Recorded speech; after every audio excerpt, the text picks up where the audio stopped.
Good morning, everyone. Good evening, good afternoon, wherever you are, and welcome to this week's weekly energy boost. My name is Elisheva, and I am here with Eitan, and we are excited to share with you wisdom and Kabbalistic teachings around, and I love this title, Just Because You Can Doesn't Mean You Should. This week's energy and this month's energy is really giving us an opportunity to examine how we do things, who we're taking guidance from, what the best use of our resources are, and how to maximize not our productivity, but actually our purposefulness. And I know I can use some inspiration in this department, and I'm excited to share all of this wisdom with all of you as well. Weekly Energy Boost is a 7-day spiritual weather forecast where we provide our listeners with the most practical and powerful tools from the teachings of Kabbalah. And every episode ends up offering up wisdom and tools that can be used any week of the year, any year of your life. And specifically, the combination of the weekly portion plus the influence of the full moon this month. And the full moon, this is actually a special one because it's recognized as a holiday, as a new year for the plant kingdom. And we will also talk about the influence of that and how to best take advantage of it as well. So Eitan, where should we begin? So let's begin with the holidays of the trees, which is Sunday night and Monday, the full moon of the month of Aquarius. And what's so special about it? How does it relate to our life? How does it relate to the topic of expanding our ability to be more purposeful without drowning with I have to do, I don't have time, I don't have the energy, it's too much. What is the balance there? So it's interesting, even the force of gravity of our planet. If gravity will be just gravity, the middle of the earth is drawing and attracting everything to be attached to it all the way, then we as humans won't be able to walk and step above ground. Trees will not be able to grow, but there is a balance. There's a balance between the force of gravity. Is it the balance of the force that's going against gravity? So if we look at the trees, which are so essential, plants, trees, vegetation, are so essential to our planet physically, because the inner characteristic of the trees is to go in a very balanced way against the force of gravity. In one hand, anything that is physical gravitate towards downward, but trees continuously, according to the Kabbalists, the energy of the tree, central column, is the power to really overcome that force of desire to receive for oneself alone, which is energy of gravity, and to balance it by, I want to share, going against my natural tendency. And also Kabbalistically, the green color represents that balance energy. So while every color has an energy and vibration, the green color represents that force of I want, but I choose to overcome. And that two forces, I want, I'm not suppressing it, but I choose to overcome. It's actually the source of balance in everyone's life. And how these principles is connecting to what you said, and also connecting to the portion. Here is the Israelites about to manifest the Torah in Mount Sinai, the 10 utterances, and Jethro, the father-in-law of Moses, that coming totally outside of the camp of the Israelites, is coming with some suggestion to Moses how to lead the people. In one hand, you speak about the most important thing is consciousness, it's love, it's connection with the Creator. But here is a guy that this portion named after him, the portion that it's all the story of Revelation at Mount Sinai, is the one that advising Moses about what type of structure do you need in order to truly being able to lead the people. He told him, Moses, if you want to actually lead everyone and control every situation and every problem, while you have the purest intention, you'll never be able to be effective in running. So actually, in the first time in the Torah is actually helping us to understand how do you merge pure purpose, pure intention, pure heart with structures, and structures means boundaries.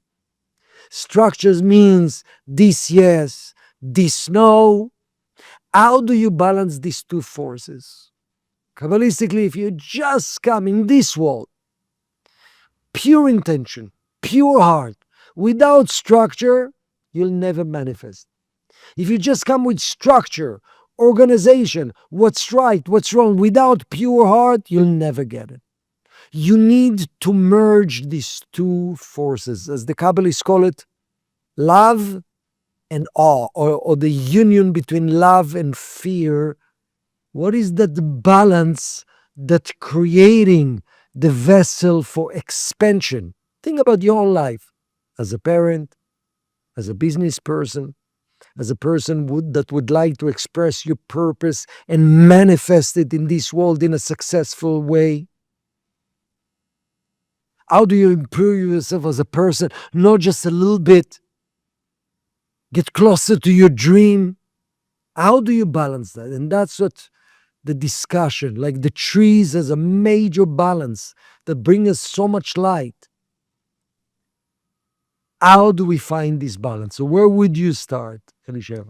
Well, this is a lesson for me that I personally can't hear enough because, and maybe Moses was a Pisces, I'm a Pisces, I get it. The idea of, and maybe to answer your question first, it's you really have to know yourself, right? Because if you're the type of person that's with, only heart or mostly heart and just wants to do good and just wants to add value and just wants to serve and is inspired and enlightened without that structure, like you said, there's burnout, there is suffering, there is failure, insecurity, right? Because that type of person, especially when you're the one with the vision behind what you want to manifest. And of course, no one else has your vision. Even if you draw pictures or you create PowerPoints, you'll never completely give over your vision. The desire to do it all, and not from an ego place necessarily, it can also be, I don't trust anyone else. Nobody else is going to be able to see what I see, and therefore I have to be the one to manifest it. That lack of balance, right? That's one side of the spectrum where, again, good intentions. It's not rooted in, I want my name to be known around the world. It's, I see clearly, and I need to be the one to manifest it if it's going to look the way I know it can or feel the way I know it can. I think there's a lot of other people, right, and many in between, but the other end of the spectrum is there's a way to do things. There is a right way and a wrong way. We need to do it the right way, regardless of who it hurts, how it feels, what it looks like, and finding that balance for each person is about knowing which category you fall into, right? The work for the person who's more heart and vision and is definitely around this question. And it's, I probably learned it from you many, many years ago, is this for me? right? Is this what I'm about to do, the project I'm going to take on, the responsibility I'm asking for, even if it's a class to teach or a group to work with, is this uniquely mine? Is it meant for me? Am I the one who is meant to do it? And I feel like that's something that we learned from Moses also is he didn't, if it didn't need to be him, he didn't want to do it. Right? He was actually trying to pass it over to as quite frequently to others because he didn't, it's that almost that, if I if I do it myself, or I'd rather do it myself and mess it up than trust someone else to do it. And being in that place, that's not Moses, that's me. Being in that place of I want to do it. I want to make sure it gets done right. Or in the opposite end, someone else should do it. I can't. It's not going to look good. I'm not good enough. I don't have the qualities. I'm not capable. Either way, it's ego. And that was a really big lesson for me also in my beginning days as a Kabbalah student. It was, what do you mean that's ego? I don't believe in myself. I'm not sure I could do it. But the emphasis on the self is the same. Whether you think you can or you think you can, you're right. And you're full of yourself for being so focused on it. So I think that part of the gift of going against our gravity this week, and that's really what, if you learn which end of the spectrum you fall on, going against your personal gravity means moving either toward the heart, the intention, the selflessness, or moving toward structure, delegation, teamwork, organization to help to create that, like you were talking about, manifestation, not just getting it done, but getting it done in the best way possible for everyone, including you. Okay, beautiful. So practical for all of us. So for example, if you're a person that your natural tendency is to say yes to everyone because you would love to please, because you'll feel bad if you're not going to say yes, because you care, you need to question, is it possible that extra yeses that I'm saying to every request, it can be my children, it can be at work, it can be do more, is it actually a cause for why I feel some anxiety, some imbalance? Is it somewhat? Some resentment? Is it possible? Is it possible that actually saying no, is it the right thing to do?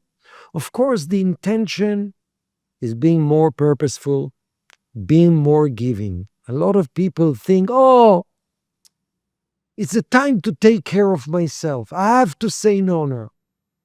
Saying no, say no to your own children sometimes. Don't you think that is actually helping them? So saying yes and saying no, both of them has to be part of one purpose.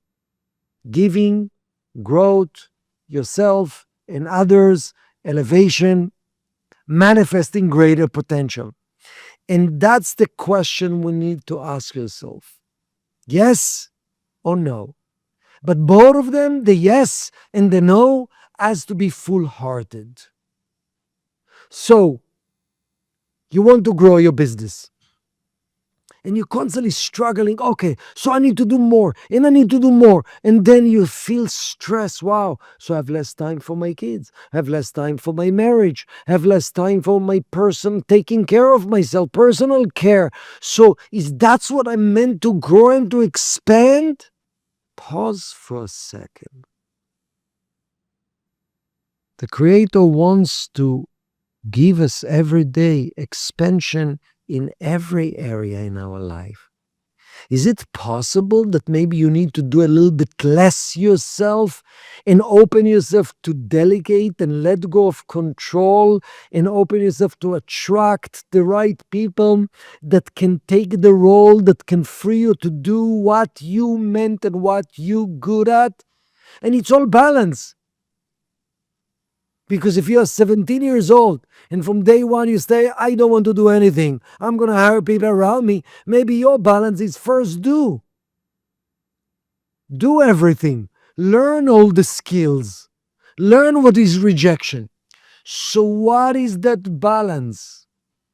Balance means going against the force that I'm gravitate towards. When you say no, it's not because you're angry and you're upset. You say no because that's how you grow and you help other people to grow. Boundaries with love. I think that that's part of the what Jethro gave to Moses is if you're reactive, it's not a boundary, right? A boundary is something proactive. You don't wait until you're overwhelmed, until you're resentful, until you're anxious to take a step back and reorganize or reprioritize or ask for help.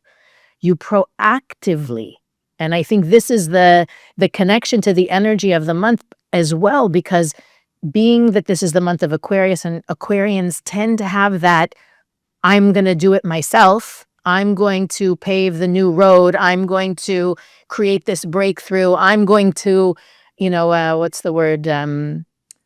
Like break that glass ceiling myself. And I'm going to get to the top of the mountain. It's so important for us to examine our approach, even to look at your schedule and say, is this doable? Is it reasonable? Is there a better way to do this and to manage my own energy? Because you may be able to do what's on your, I use the example often when I'm working with someone and they're in that cycle of push, push, push, push, push, push, push, burnout, push, push, push, push, push, push, push, laying, in bed for 2 weeks because your body just tells you can't do this. It's, I physically have the hours in the day to meet 15 people. Do you want to be my 15th meeting at the end of the day? Right? Like thinking in those terms, what kind of value am I adding? Is it possible? Yes. But that doesn't mean it's the best use of my time, my energy, my resources. It doesn't mean it's the best way to serve whoever I'm in service of.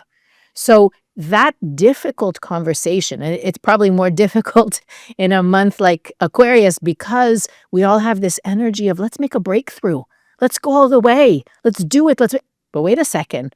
How long can you push toward that breakthrough before you break down? That's the real work. We call it restriction, right? I want to go all the way, but that's not necessarily the best way to achieve what I want. Pausing and asking, what is the best way? Who's the best person? What's the best timing? And not just going, again, as far as you can go, and then looking back and asking, should I have done this differently? Should I ask for help? This is really the gift of this week, is to create those proactive boundaries, which is really the formula for long-term wins, long-term successes, not only for you, but for whatever you're trying to manifest or create. You want it to be sustainable. And that's really the secret to doing it. Yes, what you're sharing actually made me remember that I used to have the approach, like you said, in order to create the biggest impact as Kabbalah teacher, I need to have as many classes during the day and at nights, from morning to night. And then I realized that for me, sometimes has to be the balance that less is more. That I realized that when I'm in the right mindset, ideas that comes to me and the creative ideas that comes to me can multiply 10 times what I'm doing now. And each one of us needs to actually feel and read yourself relative to yourself and realize, wow, actually, I need to create a little bit space, not to do less, to do more, but to do more doesn't mean I'm physically doing more. Because think about it, the creative is endless force. So I want to allow endless gradually to expand, because in life we meant to do more and more and more. It doesn't mean doing physically more and more and more. And doesn't mean doing the same things more and more and more. Even when you age, you're supposed to be more effective Kabbalistically in going against gravity, but doesn't mean to do the same amount of physical work. So each one of us, by letting go our natural tendency in going against gravity, create the space to attract the right people, create the space to attract the right energy, to create the space to attract greater vision. If your natural tendency is laziness, of course, maybe for you, you need to do more and more and more. But it's the balance that all of us needs to find in a daily basis. If you just structure, structure, structure, allow mess, allow risks. If you just risks, no structure, let's see what will happen tomorrow, then you're not allowing, you're not creating a vessel for miracles to happen. Is the union between two, which is something that all of us working on ourselves to improve, that create the ability to channel endlessly. The best example is body and soul. Our goal is to be soulful. Nevertheless, the soul is in the body.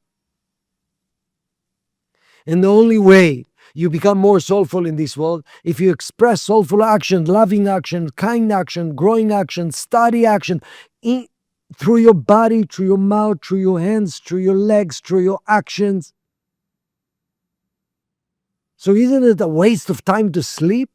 Isn't it a waste of time to eat? Why am I pausing right now? I want to be soulful. But in this world, to truly express my soul through the body, I have to give the energy and the time and the care to my body as well.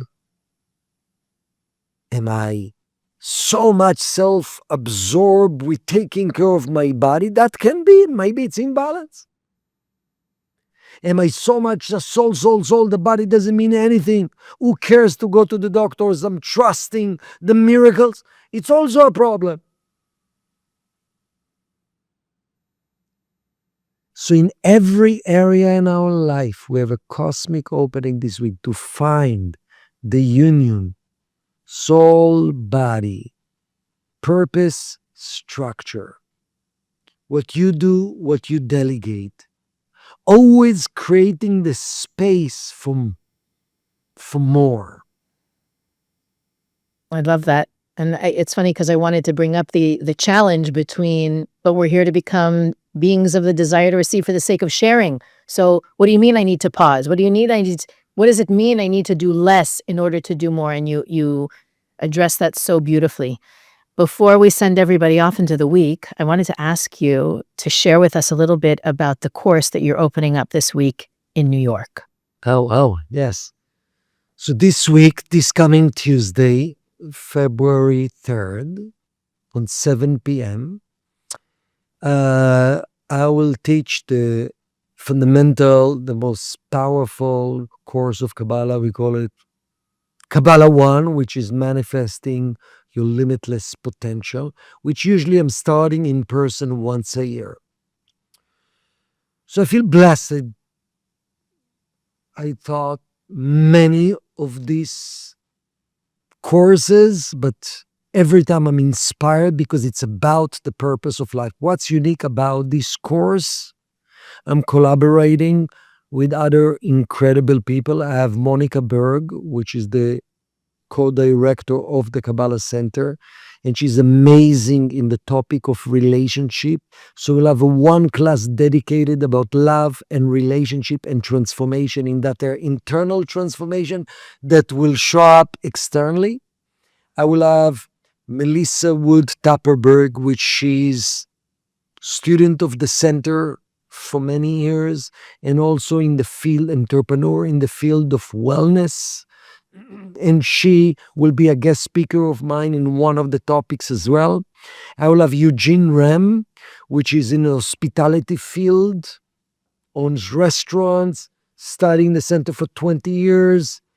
Recently, we together filmed a masterclass, which is in the Kabbalah.com, about success with soul. So we will speak, how do you integrate these principles into the day-to-day business? So both of us will have a talk together.